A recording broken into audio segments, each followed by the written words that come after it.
ایک بندے نے نا امام اعظم کے دور میں ایک اس حدیث پاک پہ اعتراض کر دیا. یہ بات سمجھ میں نہیں آتی میری, کون سی بات سمجھ میں نہیں آتی وہی ہے تمہارے. تو کہا یہ جو حدیث پاک میں ہے نا کہ وضو سے بندے کے اس کے گناہ دھل جاتے ہیں, یہ بات سمجھ میں نہیں آتی. اللہ اکبر. وضو کی عظمت ذرا دیکھیں, صرف وضو کی عادت کہ اللہ نے کتنی برکت اس میں رکھی.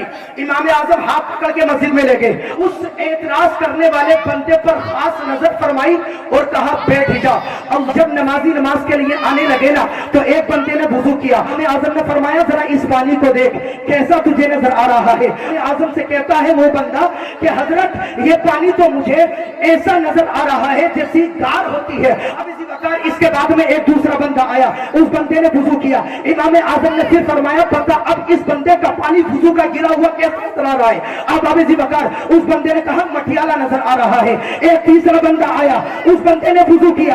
امام اعظم علیہ الرحمہ نے پوچھا اب پانی کیسا نظر آ رہا ہے. میں نے کہا پانی صاف و شفاف نظر آ رہا ہے. اب میرے آقا علیہ الصلوۃ والتسلیم کے اس غلام نے امام اعظم علیہ الرحمہ نے تینوں بندوں کو اپنے پاس میں بلایا. اب سب سے پہلے بندے سے پوچھا بتا تو کون سا گناہ کرتا ہے.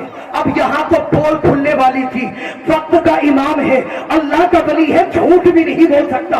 اب اس نے اپنی زبان پر سچ بیان کر دیا, حضرت مجھ سے زنا سرزد ہو گیا.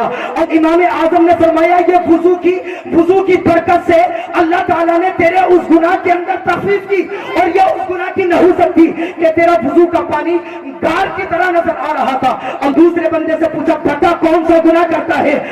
امام اعظم کی بارگاہ میں جسم پہ کب کبھی تاری ہو گئی. کوئی اور پوچھ نہیں رہا ہے, وقت کا امام معلوم کر رہا ہے, اللہ کا ولی معلوم کر رہا ہے, بتا تو نے کون سا گناہ کیا ہے. کہتا ہے حضرت میں نے جھوٹ بول دیا. پتہ چلا وضو کرتے ہوئے زنا کا پانی زیادہ گندا تھا اور جھوٹ کا پانی اس سے کم گندا. اب تیسرا بندہ جو نیکی کرتا تھا, قربان جائے اللہ نے آپ کی عظمت کو کتنا بلند فرمایا ہے. اب اسی وقت اس سے پوچھا اے بندے اب تو بتا کہ تو کون سا نیک کام کرتا ہے. کہنے لگا میرے حضور میں اور کچھ کام نہیں کرتا, بس اتنا کرتا ہوں کہ نماز پڑھنے کے بعد میں دوسری نماز کے انتظار میں بیٹھ جاتا ہوں. نماز پڑھنے کے بعد میں دوسری نماز کے انتظار میں بیٹھ جاتا ہوں. تو اب اسی وقت اگر وضو انسان کے اندر کو بھی پاک کر دے اور باہر کو بھی پاک کر دے تو پھر نماز کا عالم کیا ہوگا, نماز کا عالم کیا ہوگا. اب اسی وقت تو نماز انسان کے اندر کو بھی اور باہر کو بھی پاک کرتی ہے.